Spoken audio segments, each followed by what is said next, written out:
Google to replace Play Movies app on Apple App Store. Here's why. Gadgets Now. Twitter to shut down TweetDeck dashboard for Mac application from July 1 business standard. Apex Legends mobile review. The resemblance is uncanny. Gadgets 360. Meta rolls out new Calls tab to Messenger. Digiworld.com.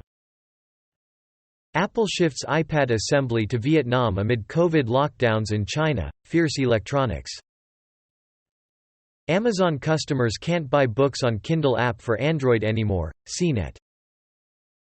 Another report corroborates that only iPhone 14 Pro models will get new A16-chip 9-to-5 Mac.